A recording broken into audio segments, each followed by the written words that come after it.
to the statement ably made by the minority leader. Mr. Speaker, in the first place, I wish to first of all condemn all forms of violence, no matter where and no matter what time. Mr. Speaker, it's most unfortunate that this is the first time that I have heard, and it's my 4th time in Parliament, that after the numerous electoral violence that has occurred in this country, this is a special one. Mr. Speaker, I would have stayed out mentioning my sister's name, Hawa Koomson. But once her name is on the statement and it has been mentioned, I will do that. Mr. Speaker,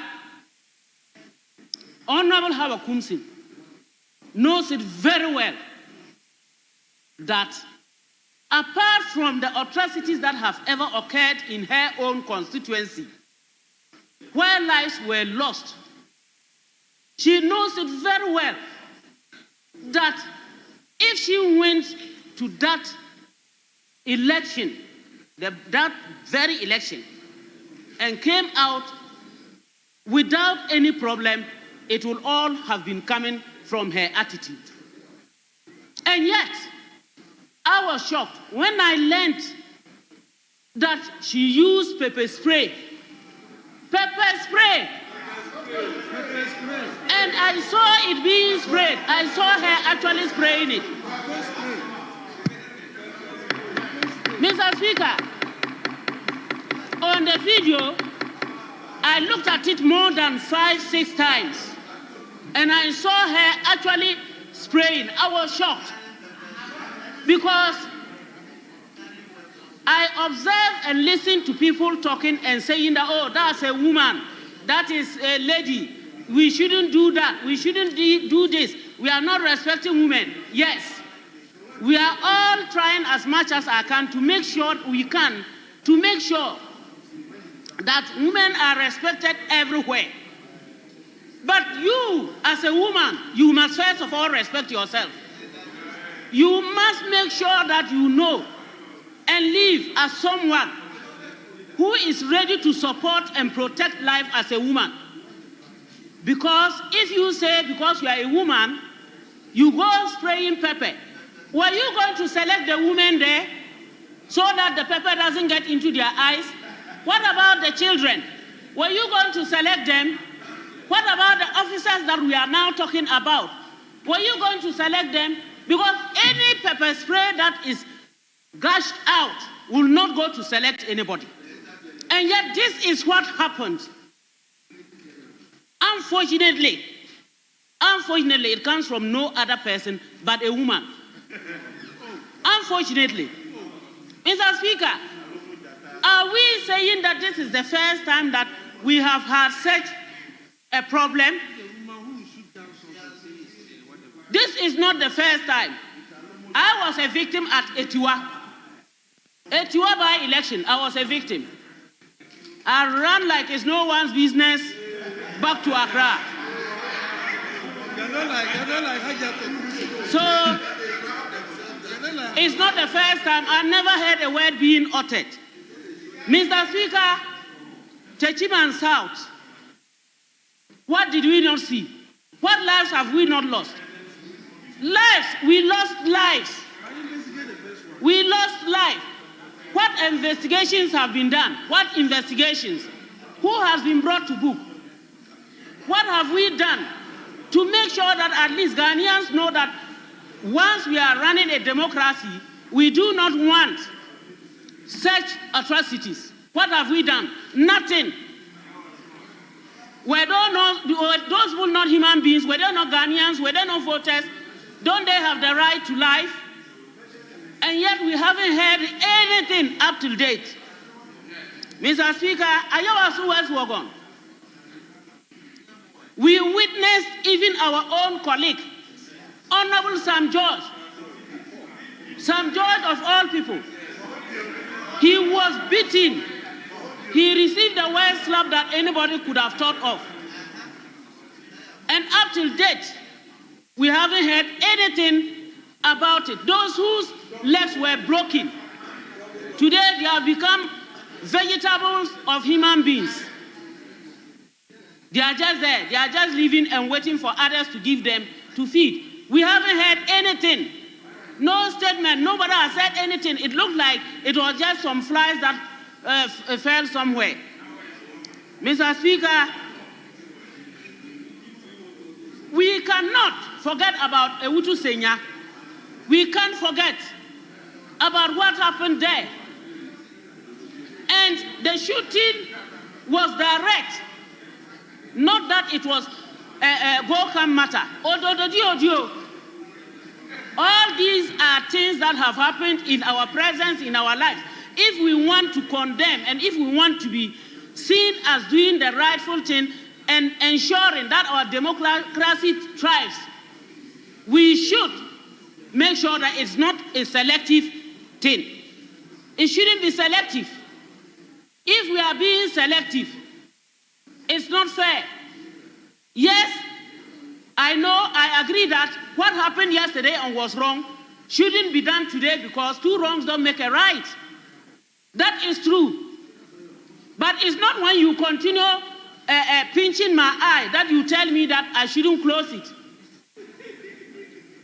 Every day you do the same wrong to me, I keep quiet, and then you think that I should never say anything because you think that, no, you are right, or I shouldn't talk anything. That is not acceptable. It's unfortunate that it is a woman, and it's unfortunate that it has recurred, not from any other person, but someone who has ever done it somewhere. And so, let us be careful and conscious. And she is a former minister. Today, we are calling for the heads of women who are ministers or women who are chief executives. Was she not a minister? And let me reiterate that she is not someone whom I would wish that I stand and talk against. But when something is wrong, like you have said, it is wrong. And it is not acceptable. It is wrong and it is not acceptable. Yes, I am saying it. Please, let us know. I am saying this because it has happened. It has happened before and happened to me. And that is the same thing that is happening. If we don't tell her or if we don't let her know that it is a kind of worry, it could repeat itself, and we don't want it to be repeated. So, Mr. Speaker, to wind up, let me say that what is good for the goose is good for the gander. So let us be conscious of ourselves. Yes, Honorable Kwame Anyimedu NP. Thank you, Mr. Speaker. Mr. Speaker, I would want to thank the minority leader, Osahin Afenyo Markin, for making this very important statement in the House. Mr. Speaker, the statement is very, very important because this unwarranted life continues in the country. Mr. Speaker, this has been happening to politicians. Now, political parties, the two main political parties are in this house, in this chamber. I am sad today because we should come together as a house and make sure that this is stopped in the country and it does not continue. Mr. Speaker, this must not be business as usual. I have witnessed And I have heard a number of atrocities being committed in the country. We have had by-elections at Talensi. We had by-elections at Tripoli.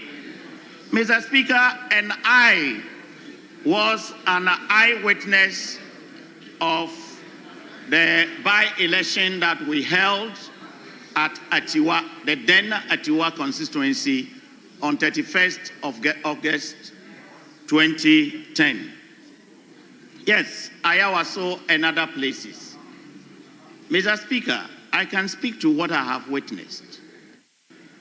I was at Atiwa and I saw with my naked eyes that thugs were in a bus, and the main thing they were doing were to go around and beat people just to prevent others to come and vote. The person you were beating could be your brother. The person could be your sister, or it could be anybody. Mr. Speaker, we must come together as one people and fight this. When things had gone on in this house, we made a law. And we made a law that we have to dismantle vigilantes. After the passage of the law, it still continues. Mr. Speaker, I was in this house when he heard a statement like, violence begets violence. I wouldn't want to remind anybody of names, but I am saddened because we try to justify this unholy act in the name of elections. We try to justify because in the name of elections, people are dying and we don't care. In the name of elections, people are injured and we don't care.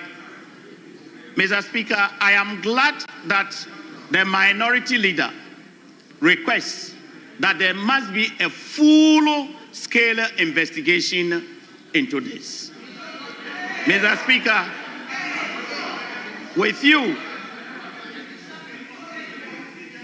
Mr. Speaker, I need your protection. With a greater of respect, I need your protection. Honorable, you are 100% protected. Proceed. Mr. Speaker, I pray thee, we must come together as a house. Now, I wouldn't want to react directly to what my sister has said, but in this full-scale investigation, we would know whether as a country, what do we have to keep on ourselves by way of protection. I would have thought that under normal circumstances, a lady having a pepper spray in her back would serve as a form of defense when the person is being attacked. Mr. Speaker,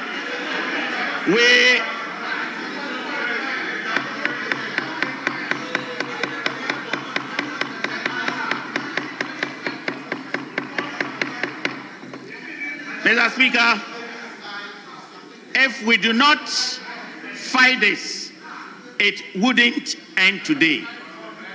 Everything else had been on hearsay. I wouldn't want to go on the circumstances that led to the usage or non-usage of the pepper spray.